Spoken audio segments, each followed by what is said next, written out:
أوتوا الكتاب آمنوا بما نزلنا مصدقا لما معكم من قبل أن نطمس وجوها فنرفعها على أدبارها أو نلعنهم كما لعنا أصحاب السبت وكان أمر الله مفعولا إن الله لا يغفر أن يشرك به ويغفر ما دون ذلك لمن يشاء ومن يشرك بالله فقد افترى إثما عظيما. بسم الله الرحمن الرحيم. يا أيها الذين أوتوا الكتاب آمنوا بما نزلنا مصدقا لما معكم من قبل أن نطمس وجوها فنردها على أدبارها أو نلعنهم كما لعنا أصحاب السبت وكان أمر الله مفعولا إن الله لا يغفر أن يشرك به ويغفر ما دون ذلك لمن يشاء ومن يشرك بالله فقد افترى إثما عظيما. يا أيها الذين أوتوا الكتاب أهل الكتاب آمنوا ایمان لاؤ بما نزلنا اس چیز پر جو ہم نے نازل کیا یعنی قرآن پاک مصدقا لما معكم وہ تصدیق کرنے والا ہے ان چیزوں کی جو تمہارے پاس ہے گزشتہ کتابوں کی طرح وہ انجیل کی من قبل ان نطمس وجوها قبل اس کے کہ تمہارے چہرے شکلیں مسح کر دی جائیں فنردها على أدبارها اور انہیں پھیر دیا جائے تمہاری پیٹھ کی طرف یعنی پچھلی جانب تمہارے چہروں کو پھیر دیا جائے اور نلعنهم كما لعنا أصحاب السبت یا ہم لعنت کرے ان پر کما لعنا جیسا کہ ہم لعنت کی ہفتے والے دن والوں پر وکان امر اللہ مفعولا اور اللہ رب العزت کا معاملہ طے شدہ ہے اسے کوئی روک نہیں سکتا. ان اللہ لا یغفر ان یشرک بہ بے شک اللہ رب العزت اسے معاف نہیں کرے گا جس نے اللہ رب العزت کے ساتھ شرک کیا ویغفر اور معاف کر دے گا ما دون ذلک اس کے علاوہ لمن یشاء جسے چاہے گا ومن یشرک باللہ فقد افترى اثما عظیما وہ شخص جس نے شریک ٹھہرایا شرک کیا اللہ رب العزت کے ساتھ فقد افترى بس تحقیق اس نے بہت بڑا افتراء باندھا اللہ رب العزت کی ذات پر گناہ کا بہت بڑا افتراء باندھا ہے. اس آیت کے اندر اللہ رب العزت نے اہل کتاب کو دھمکی بھی دی ہے اور فرمایا کہ اے اہل کتاب ایمان لے کر آؤ اس چیز پر جو ہم نے نازل کیا، اس سے مراد قرآن پاک ہے، قرآن پاک کے اوپر ایمان لے کر اور قرآن پاک اللہ رب العزت کا کلام ہے۔ یہ کوئی ایسی کتاب نہیں بلکہ فرمایا یہ ایسی کتاب ہے جو تمہاری کتابوں کو تصدیق کرتی ہے، تورات کی تصدیق کرتی ہے، انجیل کی تصدیق کرتی ہے، زبور کی تصدیق کرتی ہے۔ فرمایا کہ قرآن پاک کا جو اصل چیز ہے وہ ایک ہی چیز ہے، اصول قرآن پاک کے اندر، تورات کے اندر، زبور کے اندر، انجیل کے اندر اصول ایک ہی تھے۔ اصول کیا ہے؟ توحید، رسالت اور قیامت۔ یعنی ہم نے مرنا ہے، مرنے کے بعد بڑا اٹھنا ہے۔ رسول اللہ صلی اللہ علیہ وسلم اللہ کے نبی ہیں، یا موسیٰ علیہ السلام کہتے ہیں موسیٰ علیہ السلام اللہ کے نبی ہیں۔ اور اسی طرح توحید، اللہ کی ذات ایک ہے، اللہ کے ساتھ کسی اور کو شریک نہ ٹھہراؤ۔ آگے اللہ نے فرمایا کرو اس لیے اللہ تمسا موجود کہ ہم تمہاری چہروں کو قسم کر دیں، تمہاری شکلوں کو تبدیل کر دیں۔ اگر ایسا نہیں کرو گے پھر تمہارے اوپر اللہ رب العزت کا عذاب آئے گا۔ فرقنا اعلیٰ ادبارہ، یا ہم تمہارے چہروں کو پھیر دیں تمہاری پشت کی طرف۔ آگے چہرہ سینے کی طرف ہے، فرمایا کہ ہم اسے موڑ کر تمہاری پشت کی طرف پیچھے کی طرف لے جائیں تو فرمایا ایسا تو کر بھی اللہ رب العزت سے پکڑ آ سکتی ہے۔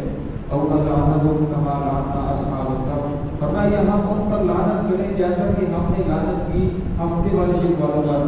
یعنی اللہ رب العزت نے یہودیوں کے اوپر ہفتے والے دن کی بات کے لیے مقرر کیا تھا کہ 24 گھنٹے انہوں نے کوئی کام نہیں کرنا، صرف اللہ رب العزت کی عبادت کرنی تھی۔ اور ہفتے والے دن ان کے لیے شکار کرنے سے، مچھلیاں پکڑنے سے منع فرمایا تھا، لیکن ان لوگوں نے ہیلے بہانے سے مچھلی پکڑنا شروع کر دی۔ کسی نے اپنی جو جگہ تھی اس کے اندر لگا کھول لیا، مچھلی آتی اس کے اندر جمع ہو جاتی، دوسرے دن پکڑ لیتے۔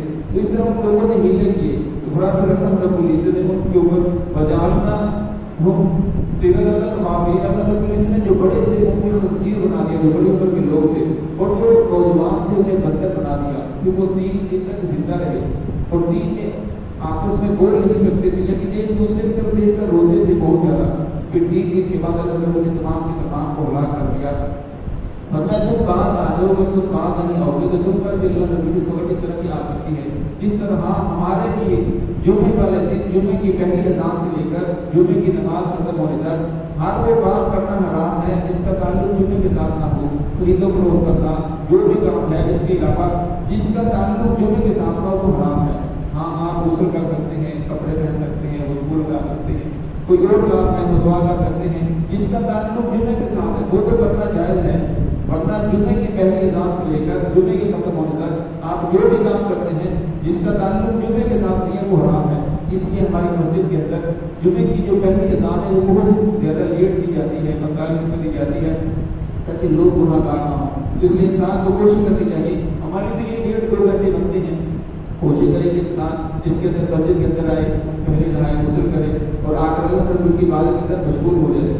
لیکن ہمارے یہاں بھی بہت ایسا ہوتا ہے، اکثر لوگ صرف خطبے کے وقت ہی تشریف لاتے ہیں، یا تو جمعے کی تیاری کے اندر مشغول رہتے ہیں یا کسی اور کام کے اندر مشغول ہو جاتے ہیں، اور کسی اور کام کے اندر مشغول ہوتے ہیں پھر اللہ رب کی بہت بڑی پکڑ ہے۔ اس سے انسان کو معافی مانگنی چاہیے، توبہ کرنی چاہیے۔ وَكَانَ أَمْرُ اللَّهِ مَفْعُولًا، فرمایا یہ معاملہ اللہ رب کی طرف سے طے شدہ ہے۔ اللہ رب کس چیز کا ارادہ کر لے دنیا کی کوئی طاقت اسے رد نہیں کر سکتی۔ إِنَّ اللَّهَ لَا يَغْفِرُ أَن يُشْرَكَ بِهِ، اس آیت کو اللہ نے فرمایا کہ میں مشرک کو معاف نہیں کرتا، جس آدمی نے میرے ساتھ شرک ٹھہرایا میں اسے معاف نہیں کرتا، اس کے علاوہ جسے چاہوں گا معاف کر دوں گا۔ اس کے علاوہ انسان جو اور گناہ کرتا ہے اور اگر میں چاہوں گا تو معاف کر دوں گا، اگر میں چاہوں گا تو اس کے اوپر بھی پکڑ سکتا ہوں کہ تو نے یہ کام کیوں کیا۔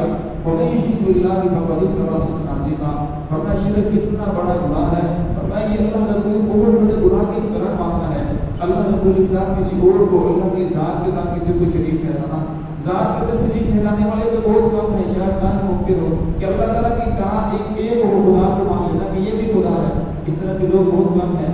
ہاں صفات کے اندر اور اللہ رب العزت کے افعال کے اندر شریک ماننے والے پہلے دور کے اندر بہت زیادہ تھے، اور آج کے دور کے اندر بہت زیادہ مشرک اس طرح کے موجود ہیں جو اللہ کی صفات کے اندر کسی اور کو شریک ٹھہراتے ہیں۔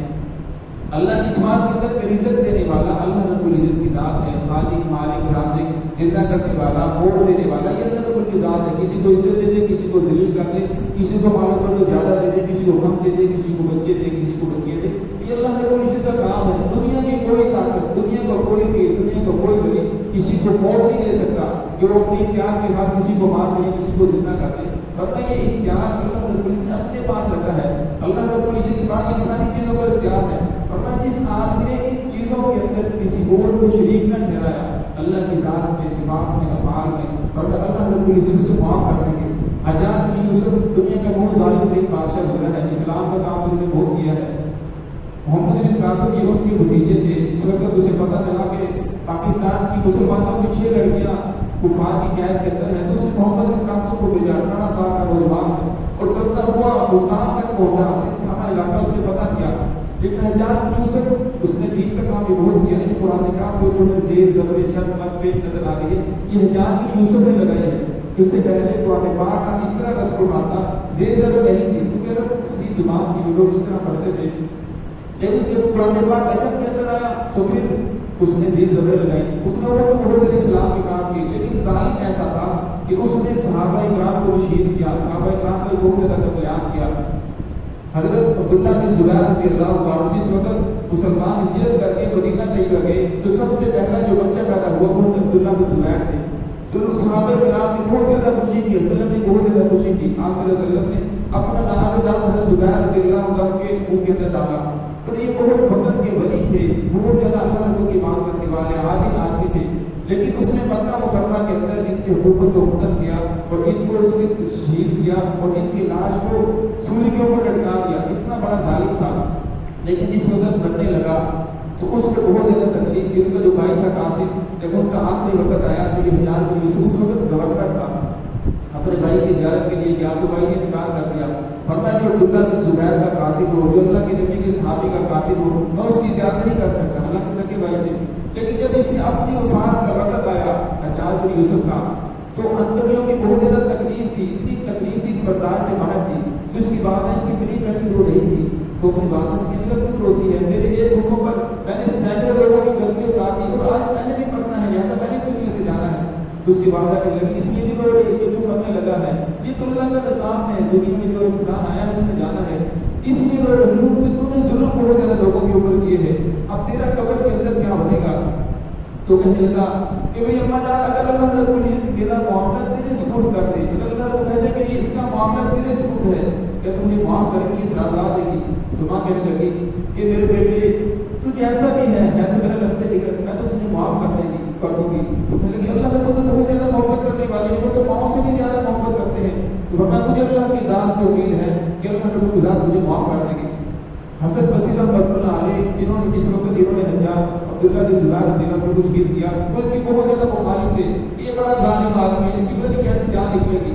لیکن جس وقت وہ فوت ہوئے تو حضرت بصری رحمۃ اللہ علیہ کہنے لگے کہ اس کو مرتے وقت جو اللہ رب کے ساتھ اس کا حسن ظن تھا کہ مجھے اللہ کی ذات سے امید ہے، اللہ مجھے معاف کر دے گی، ورنہ اس حسن ظن کی وجہ سے مجھے اللہ کی ذات سے امید ہے یہ آخرت کی پکڑ سے بچ جائے گا۔ اس لیے فرمایا انسان کو شرک سے بچنا چاہیے، باقی جو بھی گناہ انسان سے ہو جائے، شرک میں اگر انسان توبہ کر لیتا ہے اللہ رب المشرک کو معاف کر دیتے ہیں۔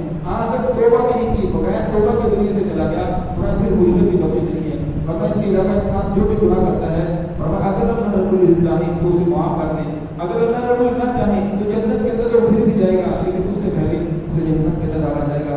دعا ہے کہ اللہ رب العزت ہم سب کو صراط المستقیم پہ چلنے کی توفیق عطا فرمائے۔